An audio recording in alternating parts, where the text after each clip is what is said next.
ಉತ್ತರ ಕರ್ನಾಟಕ ಸ್ಪೆಷಲ್ ಪುಟಾಣಿ ಕರದಂಟು ಮಾಡ್ತಾ ಇದ್ದೀನಿ. ಈ ಕರದಂಟು ಉತ್ತರ ಕರ್ನಾಟಕದಲ್ಲಿ ತುಂಬ ಪ್ರಸಿದ್ಧಿ ಮತ್ತು ಆರೋಗ್ಯಕರ ಸಿಹಿ ತಿನಿಸು. ಈ ಕರದಂಟಿಗೆ ಒಂದು ಇತಿಹಾಸವೇ ಇದೆ. ಅದು ಬಾಗಲಕೋಟೆಯ ಅಮೀನ್ಗಡದ ಐಹೊಳ್ಳಿ ಮನೆತನದ ದಿವಂಗತ ಸಾವಳಿಗಪ್ಪ ಐಹೊಳ್ಳಿಯವರು ಈ ಕರದಂಟಿನ ಸಿಹಿ ಖಾದ್ಯದ ಮೂಲ ತಯಾರಕರು. ಈ ಕರದಂಟು ಸಿಹಿ ಖಾದ್ಯವನ್ನು 1907ರಲ್ಲೇ ಮಾಡಿದ್ದರು ಎನ್ನುವ ಇತಿಹಾಸ ಇದೆ. ಈ ಕರದಂಟಿಗೆ ಸಕ್ಕರೆ, ಪುಟಾಣಿ, ಏಲಕ್ಕಿ ಇಷ್ಟಿದ್ದರೆ ಸಾಕು ಈ ಸಿಹಿ ತಿನಿಸು ತಯಾರು ಮಾಡ್ಕೋಬಹುದು. ಹಾಗಾದರೆ ಬನ್ನಿ ಈ ಪುಟಾಣಿ ಕರದಂಟು ಮಾಡೋ ವಿಧಾನ ನೋಡ್ಕೊಳ್ಳೋಣ.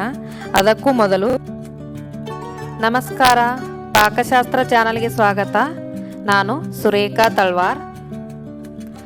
ನಮ್ಮ ಚಾನಲ್ಗೆ ಸಬ್ಸ್ಕ್ರೈಬ್ ಮಾಡಿಲ್ಲ ಅಂದರೆ ದಯವಿಟ್ಟು ಸಬ್ಸ್ಕ್ರೈಬ್ ಮಾಡಿ, ಹಾಗೆ ಪಕ್ಕದಲ್ಲಿರೋ ಬೆಲ್ಲೈಕನ್ ಪ್ರೆಸ್ ಮಾಡಿ. ಬೆಲ್ಲೈಕನ್ ಪ್ರೆಸ್ ಮಾಡೋದ್ರಿಂದ ನಮ್ಮ ಹೊಸ ವಿಡಿಯೋ ನೋಟಿಫಿಕೇಷನ್ ನಿಮಗೆ ಬರುತ್ತೆ. ಪುಟಾಣಿ ಕರದಂಟು ಮಾಡೋ ವಿಧಾನ ನೋಡ್ಕೊಳ್ಳೋಣ. ಮೊದಲಿಗೆ ನಾನು ಈ ಪುಟಾಣಿನ ಮಿಕ್ಸಿಗೆ ಹಾಕ್ತಾ ಇದ್ದೀನಿ.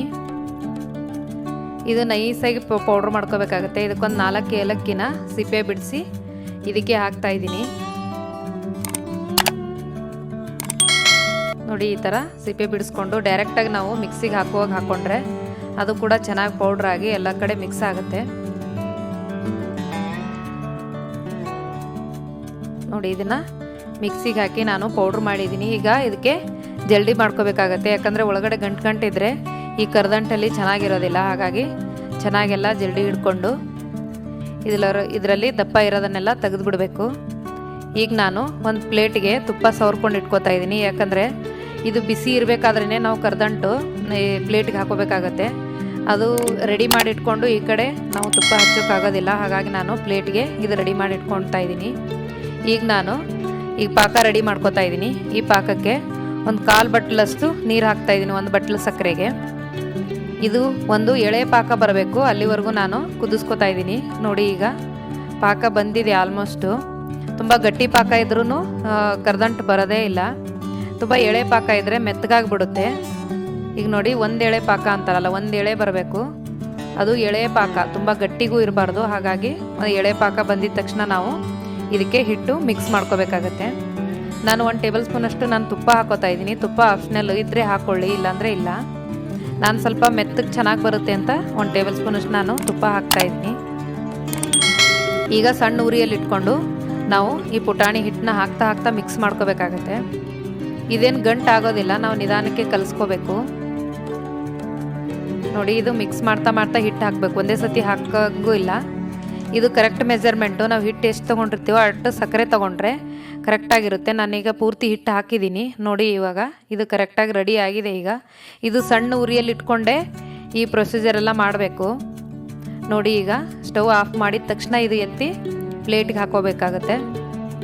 ನಾನು ಮುಂಚೆನೇ ಪ್ಲೇಟ್ ರೆಡಿ ಮಾಡಿಟ್ಟಿದ್ದೀನಿ, ಹಾಗಾಗಿ ಈಗ ಪ್ಲೇಟಿಗೆ ಹಾಕ್ತಾಯಿದ್ದೀನಿ. ತುಂಬ ಬೇಗನೆ ಗಟ್ಟಿ ಆಗಿಬಿಡುತ್ತೆ ಇದು. ಹಾಗಾಗಿ ನಾವು ಪ್ಲೇಟ್ ಮುಂಚೆನೇ ರೆಡಿ ಮಾಡಿಟ್ಕೊಂಡ್ರೆ ಇದು ಹಿಟ್ಟು ಮಿಕ್ಸ್ ಮಾಡಿದ ತಕ್ಷಣ ಹಾಕ್ಬೋದು. ಇದು ಸಹ ಗಸಗಸೆ ನಾನು ಡೆಕೋರೇಷನ್ಗೆ ಹಾಕ್ತಾಯಿದ್ದೀನಿ, ಇದ್ದರೆ ಹಾಕ್ಕೊಳ್ಳಿ, ಇಲ್ಲಾಂದರೆ ಇಲ್ಲ. ಇದು ಸಹ ಹಾಕಿದ ತಕ್ಷಣ ಹಾಕಬೇಕು, ಅಂದ್ರೇ ಇದಕ್ಕೆ ಅಂಟ್ಕೊಳ್ಳುತ್ತೆ, ಇಲ್ಲಾಂದರೆ ಇಟ್ಕೊಳ್ಳೋದಿಲ್ಲ. ಈಗ ನಾನು ಸ್ವಲ್ಪ ಗಸಗಸೆ, ಸ್ವಲ್ಪ ಒಣ ಕೊಬ್ಬರಿ ಹಾಕ್ತಾಯಿದ್ದೀನಿ. ನೋಡಿ, ತುಂಬ ಈಸಿ, ತುಂಬ ಬೇಗ ಕೂಡ ರೆಡಿ ಆಗುತ್ತೆ ಈ ಕರದಂಟು.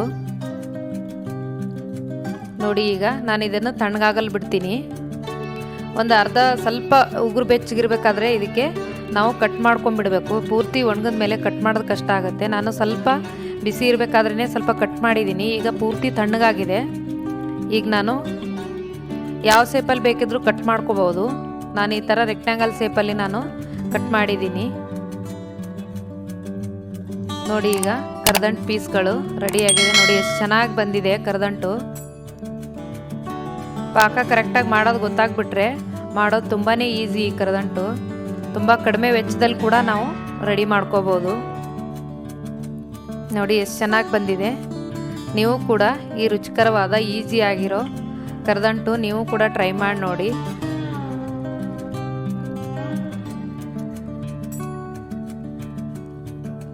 ಟೇಸ್ಟ್ ಕೂಡ ತಿನ್ನಲು ತುಂಬಾ ಚೆನ್ನಾಗಿರುತ್ತೆ. ನೀವು ಕೂಡ ನಿಮ್ಮ ಮನೇಲಿ ಟ್ರೈ ಮಾಡಿ ನೋಡಿ ಒಂದ್ಸತಿ.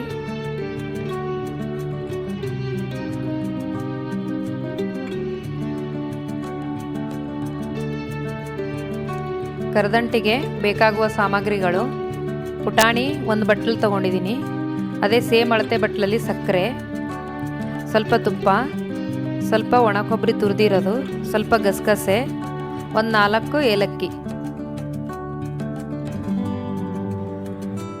ಈ ವಿಡಿಯೋ ನಿಮಗೆ ಇಷ್ಟವಾದರೆ ಲೈಕ್ ಮಾಡಿ, ಶೇರ್ ಮಾಡಿ, ಸಬ್ಸ್ಕ್ರೈಬ್ ಮಾಡಿ ಹಾಗೂ ಪಕ್ಕದಲ್ಲಿರೋ ಬೆಲ್ ಐಕನ್ ಪ್ರೆಸ್ ಮಾಡಿ. ಧನ್ಯವಾದಗಳು.